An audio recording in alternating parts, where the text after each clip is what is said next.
Olá, caros estudantes.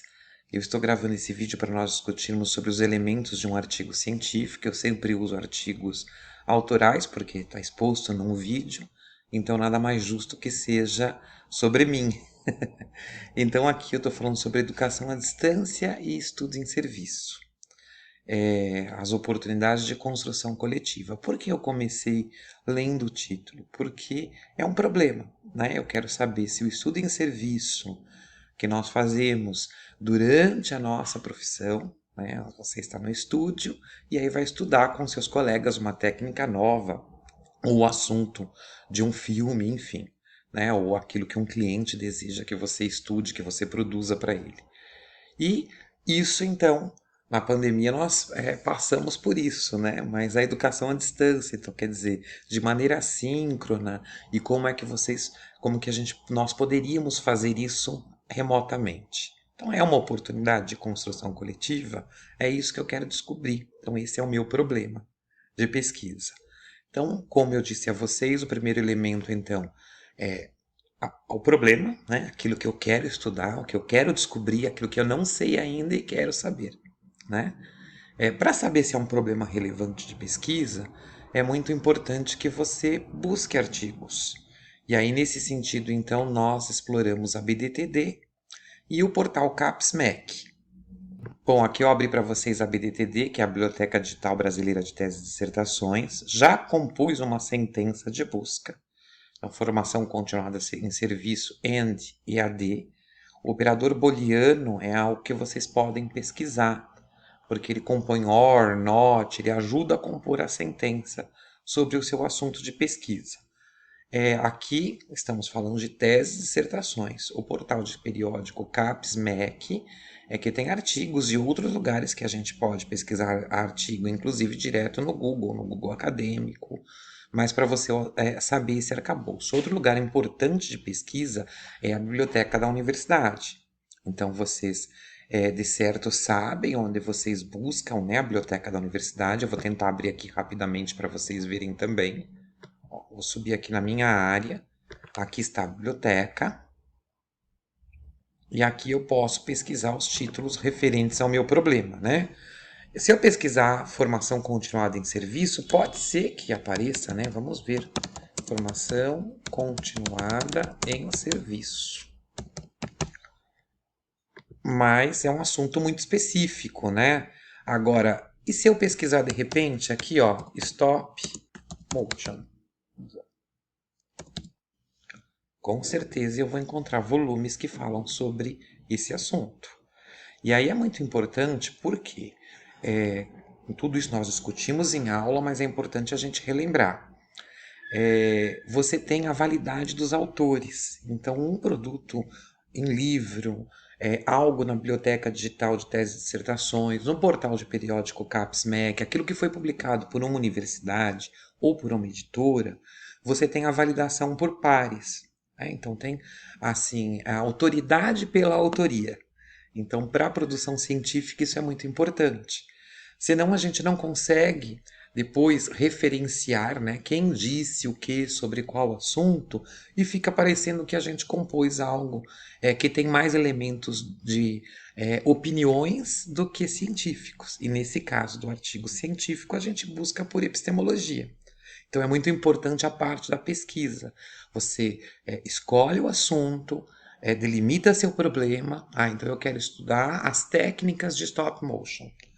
Como é que se daria, como é que se deu o meu ensaio de primeira aproximação, como é que eu elaborei um roteiro de estudo com stop motion, trabalhando com massa, trabalhando com pessoas, trabalhando com papel, trabalhando com softwares que editam stop motion, trabalhando com sound design stop motion, quer dizer, eu vou elencar aí todos os elementos possíveis, né, ou alguns por aproximação do stop motion, e vou contar a minha própria trajetória e depois analisar tudo isso, né?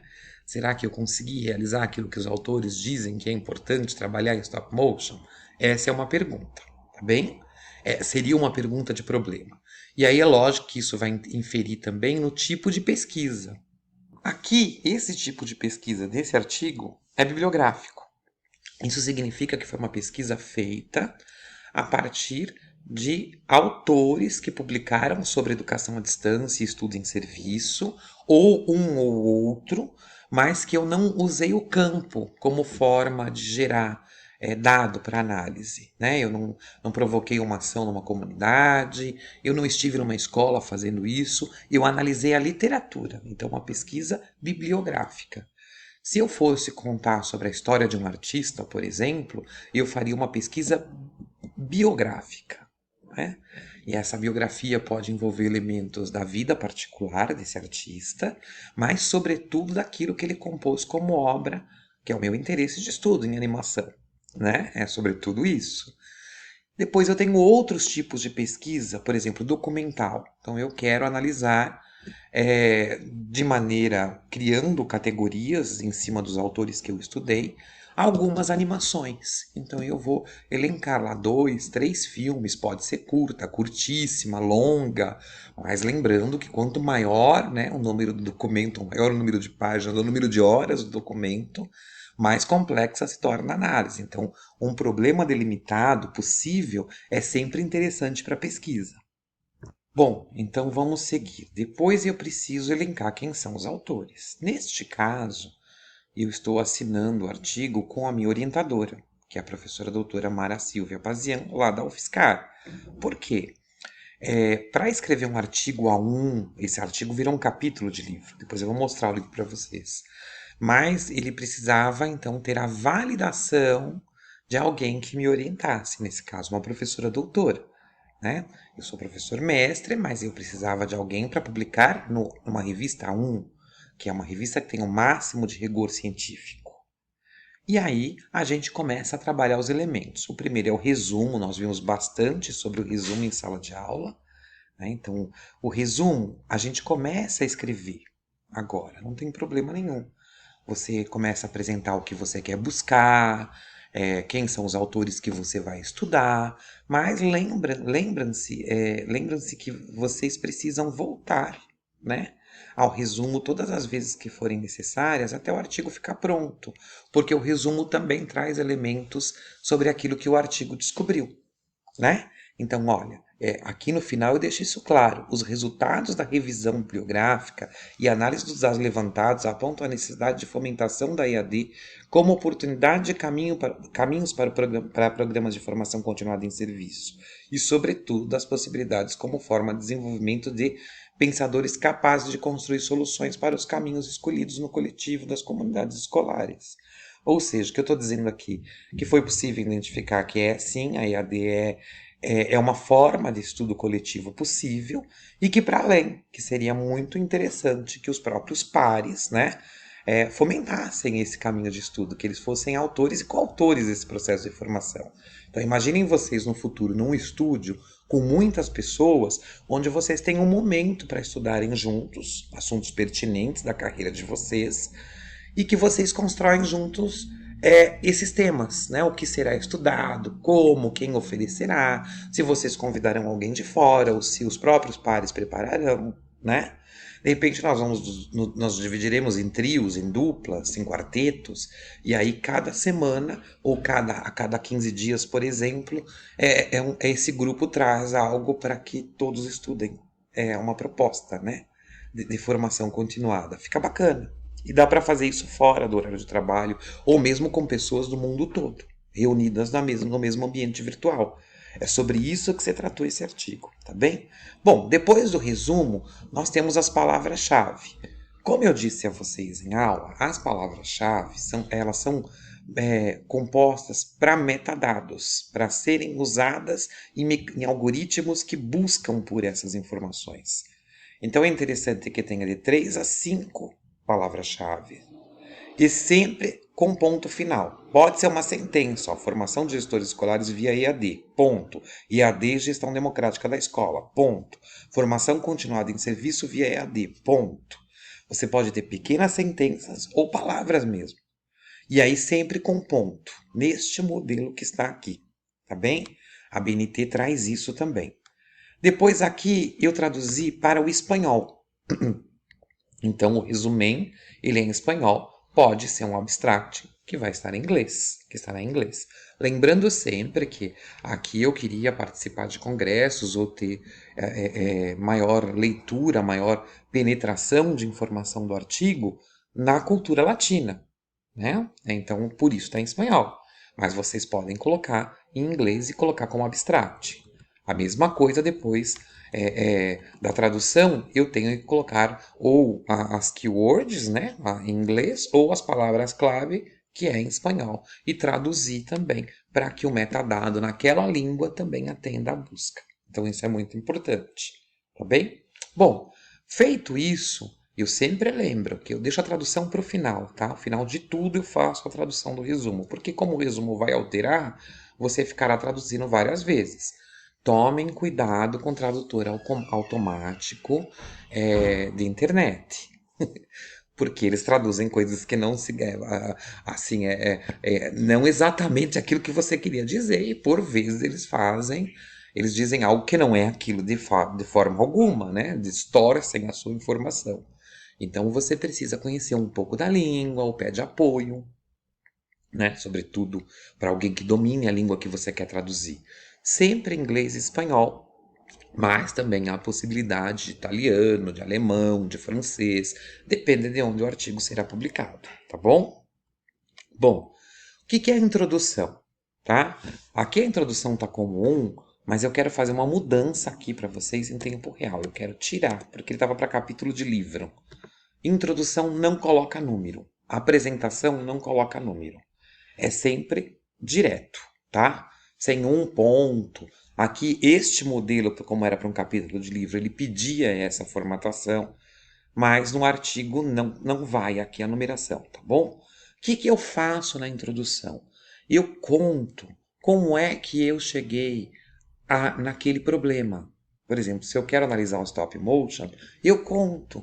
Olha, meu estudo com stop motion começou dessa forma, ou as preocupações, ou a curiosidade em relação ao stop motion nasceu desta forma, na disciplina tal, né, no Centro Universitário Belas Artes, e aí e isso me chamou a atenção enfim, mas você vai escrever isso de uma maneira científica, né? Então, o estímulo ao estudo do stop motion nasceu de uma disciplina do curso de desenho de animação, né, na graduação da Belas Artes, e aí você começa a contar.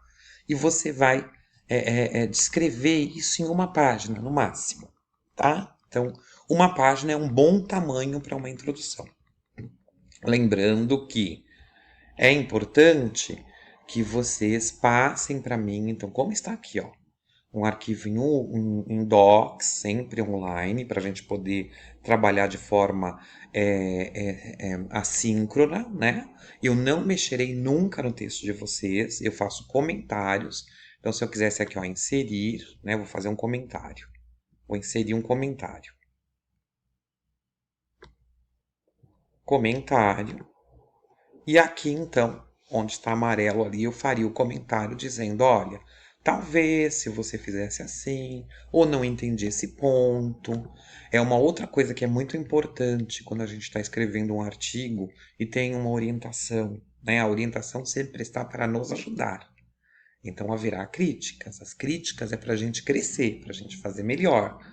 Não dá para a gente compor um texto acadêmico se não houver críticas bastante assim incisivas. E sempre que você retoma o artigo, você encontra, ó, esse artigo passou por críticas de professor doutor, por banca, e mesmo assim, ó, já achei alguma coisa aqui que eu não colocaria mais, né?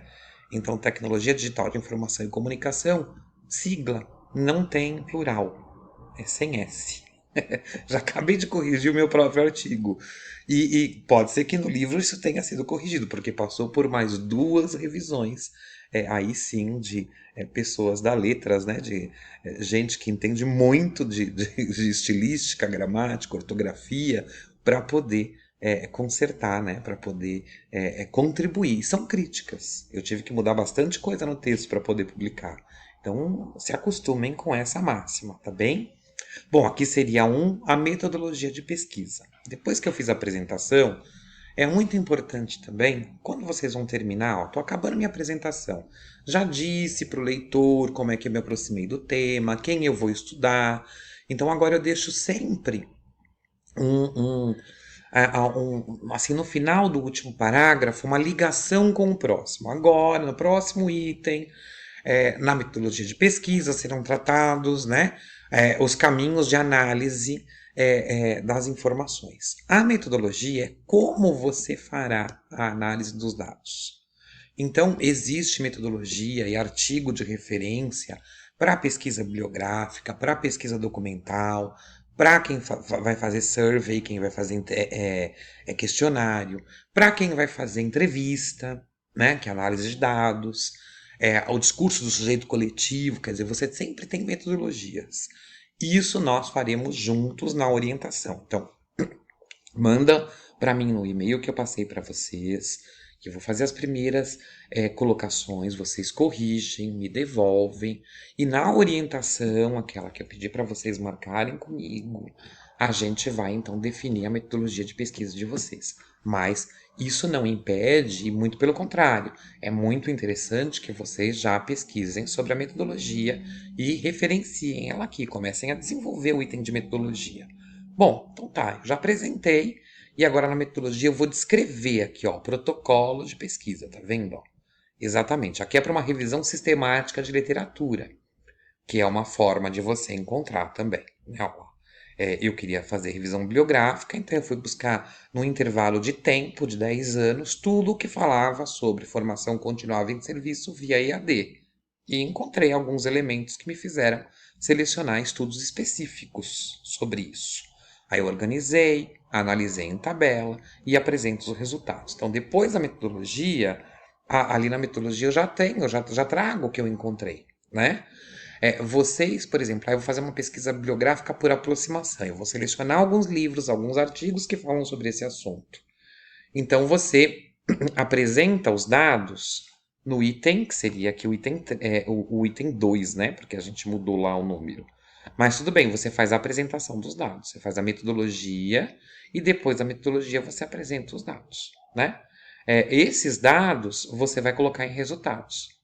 Então, tá, o que você encontrou? Então, o autor fala sobre o quê? Então, você fala, fulano fala isso sobre stop motion, ciclano fala isso, o outro acrescenta com isso, e você vai discorrer sobre tudo o que esses autores falaram sobre stop motion. Claro, dentro de um espaço de 2, 3 páginas no máximo, tá? Depois a gente vai começar a enxugar. Um bom artigo, ele tem, dependendo do congresso, de 7 até 23, 35 páginas. Mas a gente não vai escrever nesse momento um artigo de 35 páginas, que é um TCC. Esse caso, sim, ele tem 15 aqui, né? Isso porque ele já está modelado para publicação em capítulo de livro. Porque ele iniciou com 23. Então eu precisei reduzir porque não cabia no espaço do livro. Então eu preciso, né, delimitar o problema, recortar até que fique algo que eu consiga explicar direito naquele número de páginas. De 7 até 15 páginas eu acho interessante vocês escreverem um artigo nesse formato, tá bem? Então, os resultados a gente já falou um pouquinho, dizer tudo que esses autores falaram para uma pesquisa bibliográfica, por exemplo, né? Se for questionário, eu vou apresentar o resultado dos questionários. Se for entrevista, eu vou apresentar o resultado da entrevista e assim por diante. E aí, o próximo item é a análise desses dados, né? Eu vou analisar. Então, o que que os dados que eu colhi em campo trazem? Nesse caso, como é uma pesquisa bibliográfica, eu já vou direto para a conclusão, porque eu já apresentei o que os autores falam. Então, eu vou analisar de acordo com a conclusão. Quer dizer, ó, um fala isso, o outro fala, então o que eu entendi foi isso, eu concluo isso, né? Agora, tem conclusão, mas tem uma palavra melhor que isso, é que aqui nesse formato isso muda de casa para casa, de universidade para universidade. E eu acho muito interessante que vocês coloquem considerações, não finais, só considerações. Porque sempre tem para além. A gente nunca estuda um assunto totalmente, sempre tem alguém para contribuir ou algo que vá trazer mais informações para a gente, tá bem? Então vocês coloquem considerações, como está aqui, ó, considerações. Então, você coloca tudo que você entendeu, né? E termina de uma maneira que você deixe, né? Um espaço para que o próprio leitor construa esse para além, como está aqui, tá? Você analisou um assunto, ó, seu ponto de vista foi esse, dentro de uma metodologia científica, mas sempre tem aqui o que você concluiu, seu pensamento está aqui, né? E aí, por fim, vem as referências. As referências, elas têm que ser tratadas em ABNT, né? Associação Brasileira de Normas Técnicas. Aqui nós colocamos em ABNT Brasil, mas você tem outras referências que você, a APA e outras que você pode utilizar que são internacionais. Eu acho interessante a gente sempre tratar com a questão então da ABNT, tá? Enfim, tudo isso lembrando que vocês têm os momentos comigo, me mandem. Olha, a coisa mais importante de começar a escrever um artigo é colocar no papel. Ah, eu tenho o título, coloca o título e manda, né? Ah, professor, eu fiz o título e um pedaço do resumo. Manda desta forma. Começa a trocar, né? E colocar no papel. Enquanto a gente fica no mundo das ideias, isso não toma forma. Quando é que ele começa a tomar forma? Quando eu começo de fato a escrever, tá bem? Então, primeiro ponto, defina o assunto, qual é o problema de pesquisa e comece a colocar no papel. Manda para a gente poder trabalhar junto. Lembrando que nós passaremos por todos esses elementos juntos em sala de aula, mas temos um prazo, né, para a entrega desses artigos ou do rascunho dessa ideia e o que vai realmente compor a nota para o artigo científico neste primeiro momento é o seu rascunho. Então, é aquilo que você mandou, aquilo que você refez, aquilo que foi de fato analisado. Tá bem? Bom, qualquer dúvida é só me perguntar. Espero que o vídeo ajude em mais uma aproximação. E não se esqueçam de ler artigos. Baixem artigos sobre o assunto que vocês querem pesquisar e leiam, entendam a composição, os elementos de um artigo. Como é que a pessoa, como é que aquele autor ou aqueles autores desenvolveram esse contexto? Isso é muito importante. Bom, pessoal, e como eu prometi a vocês, por último está aqui o livro onde eu publiquei, né? Inovações Pedagógicas, Inovações Tecnológicas, esse artigo. E se vocês pegam aqui a autoria, já começa por aqui, ó, Educação à Distância e Estudo em Serviço. E é muito gratificante você poder compartilhar e depois ter uma publicação em livro, como a gente conversou em aula mais uma vez, publicar num congresso e apresentar, fazer network, colocar isso no portfólio, no currículo, são as razões, né? Fora que a gente está aprendendo a pesquisar. Então, aprender a aprender é sempre importante, é uma habilidade que a gente leva para a vida, em todos os contextos profissionais. Mas, sobretudo, aquilo que nós conversamos sobre a profissionalidade, né? Então, de alguém selecionar o seu currículo, porque aquele estúdio exige, então, que você seja um pesquisador, porque os assuntos são diversos e precisa de alguém que tenha coerência em pesquisa para poder compor os filmes, sobretudo se você for trabalhar com roteiro e daí por diante, de você mostrar, né, na academia, fazer network num congresso, num evento nacional e internacional, que você é uma pessoa preparada, que teve a preocupação de desenvolver conhecimento para trocar com os outros e fez isso de maneira plausível. E também, mesmo dentro do nosso escopo de estudo na universidade, os colegas que observam a gente e percebem quem é que desenvolve, quem resolve bem os problemas, quem passa pelos desafios de maneira plausível. Isso também conta na hora de eu te convidar para ser sócio, de eu te indicar para uma vaga ou te chamar para trabalhar no meu estúdio, daí por diante, tá bem? Então, boas produções, espero em breve os artigos de vocês, as ideias, tá bem? E espero que o vídeo, apesar de quase meia hora, já ficou, quase estamos no média-metragem já, mas que sirva para que vocês progridam nesse aspecto, tá bem? Um abraço e até mais. Muito obrigado.